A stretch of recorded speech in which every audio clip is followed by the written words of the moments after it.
8 साल का मासूम सा मोहित रात को रोते हुए अपनी दादी से बोला, दादी, क्या मैं आपको तंग करता हूं?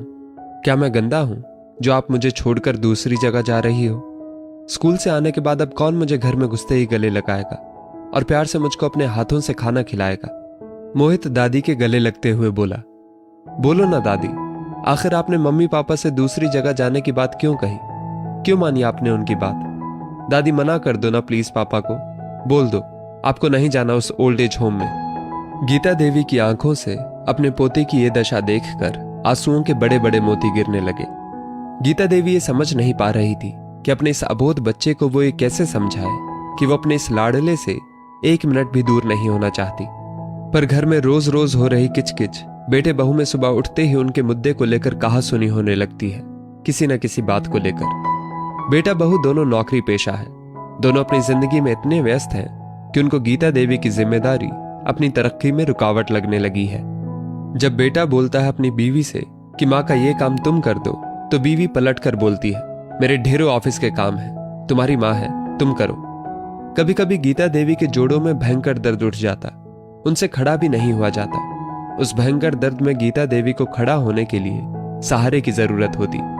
गीता देवी जब दर्द से तड़पने लगती, तब उनकी बहू आकर उनकी मदद कम और उनके ऊपर बड़बड़ ज्यादा करती।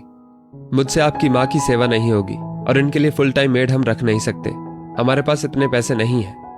बेटा बोला, तो क्या करूं, मैं भी सारा दिन ऑफिस में रहता हूं, शाम को थका हुआ आता हूं, फिर आते ही इनके काम में लग जाऊंगा क्या?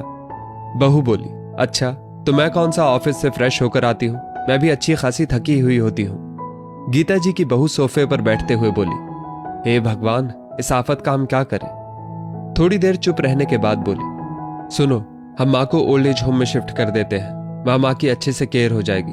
और वैसे भी माँ सारा दिन घर में अकेली रहती है, अपने जोड़ों के दर्द के कारण बाहर अपने हम उम्र के लोगों के पास भी नहीं बैठ पाती। वहां माँ को अच्छी देखभाल भी मिल जाएगी और अपने हम उम्र लोगों के साथ वो खुश भी रहेंगी, और हमारे सिर से माँ की जिम्मेदारी का ये बोझ भी कम हो जाएगा। ऑफिस का काम मन लगाकर करेंगे और देखना फिर थोड़े ही दिन में हम अपनी पोस्ट भी बढ़ा लेंगे। गीता देवी ने देखा, बहू की बात सुनकर उनके बेटे के चेहरे पर हल्की सी मुस्कान आ गई थी। गीता देवी जान चुकी थी अब इस घर में रहने का कोई अर्थ नहीं। वो अपने बेटे बहू की तरक्की का रास्ता रोके बैठी है। बेटा बहू कुछ बोलते इससे पहले गीता देवी उनके पास गई और बोली, अरे बहू, तूने तो मेरे मन की बात कह दी, मैं तो खुद तुम लोगों से ये बात करने वाली थी। मेरी सहेली भी वहां रहती है और वो बता रही थी वहां बहुत खुश है, अपने हम उम्र लोगों के साथ टाइम कैसे बीत जाता है पता ही नहीं चलता। तुम दोनों ऐसा करो, कल ही मुझको ओल्ड एज होम छोड़कर आ जाओ। ऐसा बोलकर गीता देवी अपने आंसुओं को रोकने की नाकाम कोशिश करते हुए अपने कमरे में आ गई।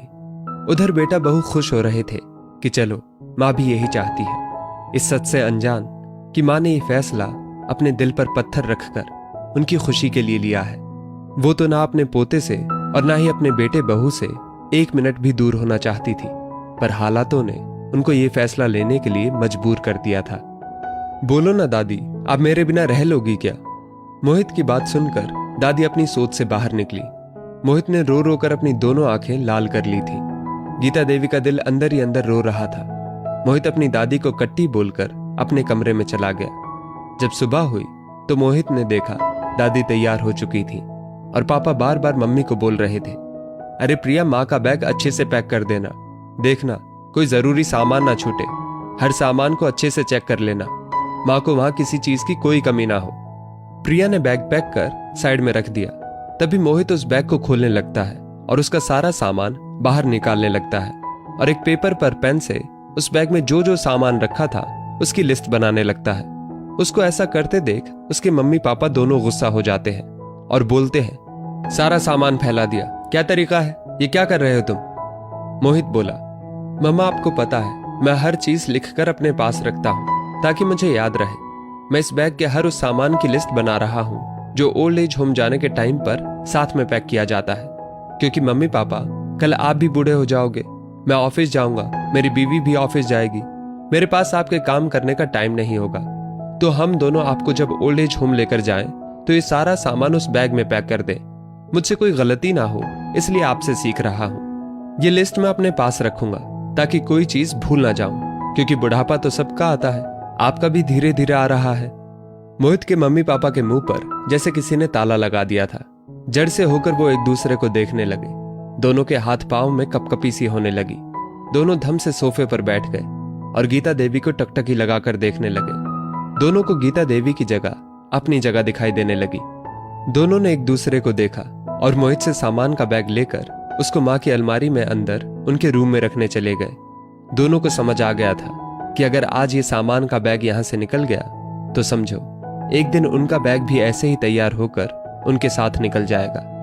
मोहित अपनी दादी के आंसुओं को अपने छोटे छोटे हाथों से पोंछते हुए बोला, बूढ़े लोग ओल्ड एज होम में नहीं, अपने खुद के घर में अपनों के बीच में सबसे ज्यादा खुश रहते हैं दादी।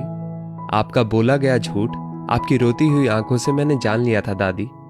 गीता देवी ने अपने पोते को कसकर गले से लगा लिया। सच कहा था उनके पोते ने। गीता देवी ओल्ड एज होम चली तो जरूर जाती, पर उनकी सासें तो इसी घर में रहती। उधर मोहित के मम्मी पापा माँ की देखभाल की जिम्मेदारी दोनों साथ में मिलकर करने की बातें बड़े प्यार से कर रहे थे। अब सब कुछ सही हो गया था। कभी भी जवानी की ताकत में यह मत भूलें कि आप बुढ़ापे से बचे रहेंगे या आप बूढ़े नहीं होंगे। एक दिन बुढ़ापा आपको भी अपनी गिरफ्त में जकड़ लेगा। आपको भी किसी सहारे की जरूरत पड़ेगी, इसलिए किसी के बुढ़ापे का सहारा बनिए ताकि आपको भी आपके बुढ़ापे में सहारा मिल सके। दोस्तों, इस स्टोरी को लेकर आपकी क्या राय है नीचे कमेंट करके जरूर बताइएगा और ऐसी ही और भी बेहतरीन वीडियोस के लिए हमारा पेज जरूर फॉलो करें। धन्यवाद।